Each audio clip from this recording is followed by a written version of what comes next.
Welcome. Thank you for joining in another live stream. Today we are going to see how to manage images effectively and beautifully using PowerPoint. So let's get started. We have a power packed session as usual. There are lots of features we can cover, but I have chosen specific features which require less effort and give you amazing impact, and it enhances not just the look and feel but also the information you convey during the presentation. So let's start with images themselves. Where do you get images from? So there are two basic types of images we get. Either we get images which are screenshots from something, or we get pictures, stock art, and so on. So where do we get those from? As you may already know, it is possible to have lots of images right within PowerPoint. Where do you get them? Insert, pictures, stock images. It just looks like one button there, but it's a very, very complex, or rather comprehensive collection of lots of images. It's not just images, and that's very important. Many people have never explored it. They still equate this to the low end clip art we used to get in early days. This is completely revamped, modern, and really useful. So here we do have images, but we also have very nice icons, 1000, I think 2000 plus now. Another thing which we may not know is very often we want to put human beings and you don't have someone or a proper picture. So there are lots of pictures of specific people from all different cultures and all age groups as well, all ethnicities as well. And the important part about these people is you can actually have multiple poses by each person. So for example, if you go to Elena, you have multiple poses by the same person. This is done in a professional manner. Or Pawan, for example. So now if I want someone to show me something, and I can insert Pawan right here. And what happens? The background is already removed. So if I am presenting something, I can just adjust the person, and that's it. Is that useful? So use these to your advantage. That's number one. Second thing is, there are 3D assets which you may not have explored. I'm not going to go there, but I'll just show you. The reason I'm showing you is because in stock images, you see cutout people, stickers, which are also very nice, all royalty free, multiple icons, and lots of videos and illustrations. These are also really useful. They have one accent color which will match your presentation. But there is also another place which is commonly not known, which is 3D models, and this is also a library which you can insert and then paste as image to get beautiful stuff. Now, having done that, other option we have is I need an image which is from my screen, and that's a very common requirement. So what do we do in that case? Generally we go to snip tool or some other third party tool, which is fine, but there is a better way of doing that. For example, right now this is my presentation running. If I press alt tab behind my presentation, this presentation is running. So suppose I wanted a screenshot from this. What do? So make sure you are in the slide, go to insert, screenshot, and there is screen clipping. This is like having a snip tool within PowerPoint. The same thing in Word, Excel, PowerPoint. Now I don't want to snip a part of my PowerPoint slide. I understand. PowerPoint also understands that. So the moment you click on the snip tool, it'll go away, and then this becomes white in color, and then you can snap any part of the picture or any screen. I have two screens, so I picked it up from another one, and you got that. As simple as that. So that's how you get snips. Now, another very important thing, when you put screenshots, very often instructional videos, presentations, charts, pivot tables, what happens is you may align and all that, but what is happening here is my background and the picture is all getting merged, because very often our screens are also primarily white background. So one extra thing will make the image stand out, screenshots especially. What do? When you click on the picture, you get picture format buttons. There's a long list of picture styles. I strongly suggest you go and look at it. Don't click on each one. Just take a sample picture and hover and just move around. Why? You should know visually what is available. You may or may not use each one of them in life, but when the need arises, it should come back to your mind. Oh, that one will suit. So the one you need here is which? The one you need here is called center shadow rectangle. Look at the tooltip and see the difference now. Just to show you the difference, this is with it and this is without it. Without the shadow, it really looks bad. You see that? So one click, two clicks rather, and life is good. Next one, very common problem. We get a picture, we want to put it as a background, but we don't have that extra space is left on either side. Why is that happening? Because nowadays PowerPoint is 16 by 9 or widescreen, because most of the screens, TVs, displays are widescreen. So what does that mean in practical terms? In practical terms, it means it is 16 by 9 aspect ratio. We don't need to know all that. But what you need to know, and it is visible, that this picture is not fitting. So what do we generally do? We put it in the corner, then like that. Now that is not a good idea, because now you don't know where the slide is. And then you put something on top that will cut off across slides. It's a pain. So what you really need is to understand that the aspect ratio of this is not matching. So remember, standard PowerPoint presentation aspect ratio is 16 by 9. This is an old camera, so 4 by 3. Doesn't matter. How do you change that? You don't have to do any mathematics. So picture format. I'm sure you have done crop, but we have not really learned crop fully. For example, if I wanted this cake to be cropped, what will you do? You will go to crop, yes, many of us do crop, but you will just crop like this, and there will be something of the table or the background seen.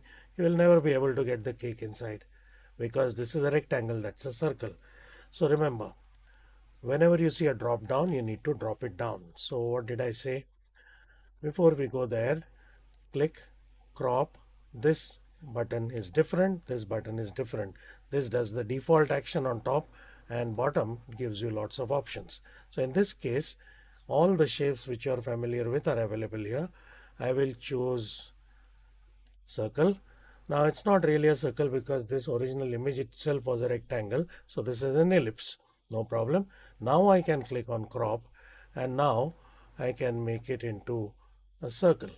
And if you want to do it from both sides, press Ctrl key while doing it, and then adjust the picture, and very quickly you should be able to get what you want. So that's how cropping is done. You get the idea. Now in the same crop menu, we have other things also. So if I have a picture and I want to put it somewhere, and it's not matching, what do? Click on it, go to crop again. There is a separate drop down called aspect ratio. 16 by 9 is what we want. So do that. Now, of course, it'll take the central part of the picture. Don't worry, just keep it like that. And assuming you want the picture to be like this, you now can go and stretch, it will fit perfectly. In fact, if I'll just show you something else. Let me insert the picture again so that it correctly fits on the slide.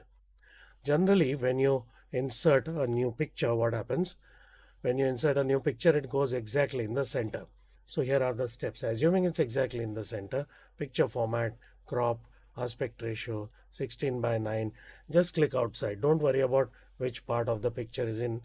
Now, don't move the picture. Just go to a corner, press Ctrl key and drag. It will fit perfectly, because it was already in the center. Now you can do adjustments. So you want some more clouds or some more sky, whatever. So now click on the crop button again. It is still alive. And now the part outside the crop, you can move and get whatever you want. Now notice what's happening. When I'm moving, I actually wanted to move vertically, but it's moving horizontally by mistake.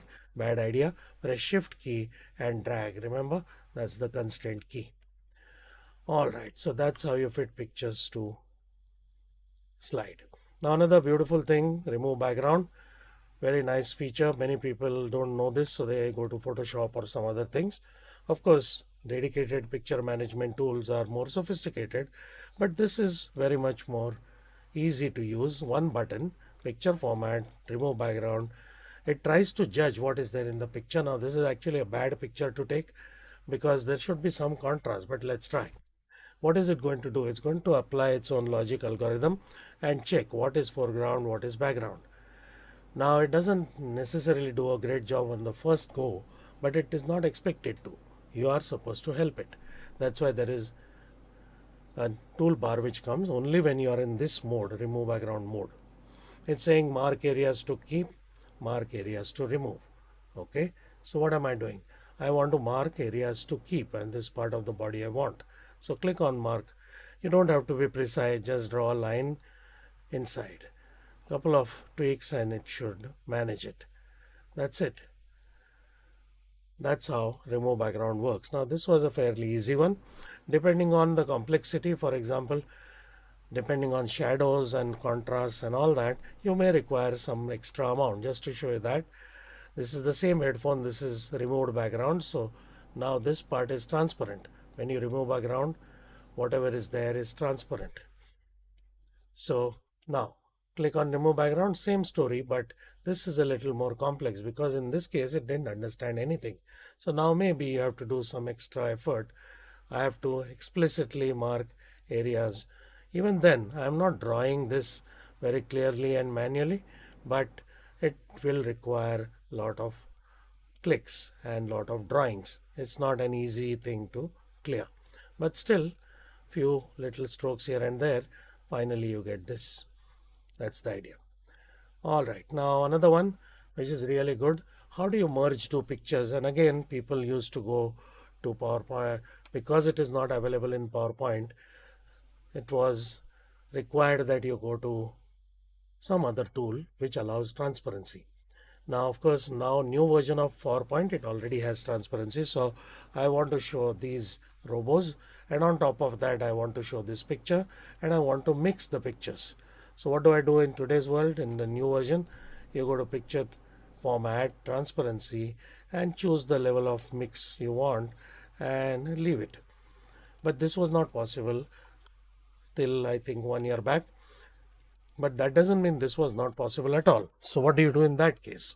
This was possible through an animation.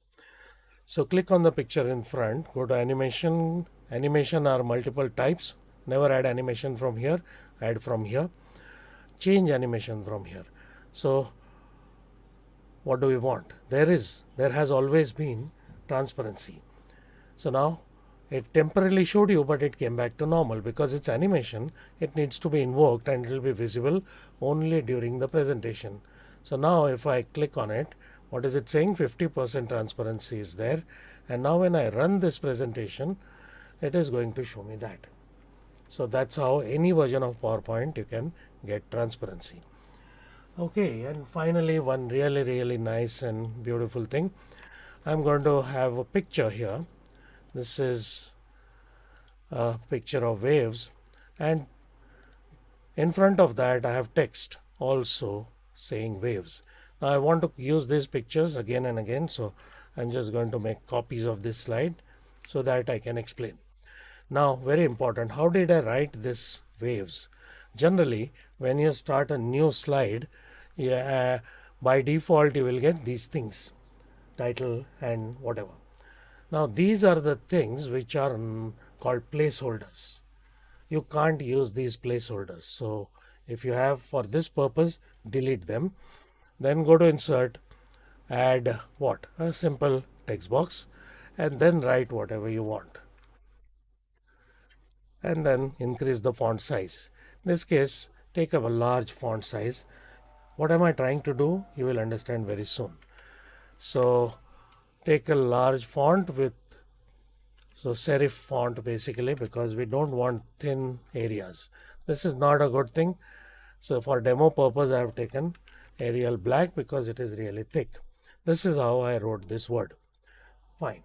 Now what I want to do is only where the word waves comes, the picture should get cut, and only the picture which is inside waves should appear here. That's what I want to do. How do we do that? This would be very nice. So look at this carefully. Make sure picture is at the back. Now in this case you have to exactly adjust which part of the wave should be actually releasing itself or imprinting itself on the font. So you go here and then second click you click on the text. So first click on the picture, press shift, click on the text. Now you'll have to go to shape format, not picture format, shape format, and you will have something called merge shapes. This is a very, very powerful feature, absolutely underutilized. You can do amazing stuff with it, and you just say intersect. And just to make it easier to grasp what I just did, this is what you get. This is now a single object, and you can play with it. Having said that, the reverse was also possible. For example, you wanted waves to be in white and that picture itself to have holes wherever the word waves comes. That is also possible. How do you do that? So let me just manage this picture first. Let me put it in 16 by 9 like I was showing you earlier. This is not in the center, so I'll have to do this. And let me also put this in the center. Now click on the picture. Now click on the waves. Now go to shape tools, merge. This time we said, earlier we said intersect. So whatever was common was there. Now we say what? Subtract. So now this is the case. Now this part is hollow. The part called waves is now transparent. So if I put something else below it, and just for demo purpose, I'll put one more picture behind it. What will happen? If I put this picture behind, what will happen? It will show through. So that is how this whole thing works. So that is how you have amazing ways to manipulate pictures. Bottom line, you have to go to the picture toolbar and learn every button, and you have more knowledge than what I just showed you. It will take 15-20 minutes of your time, but every image which you can now handle in your presentations will speak more than 1,000 words. So that's it for this live session. Thank you. See you next time.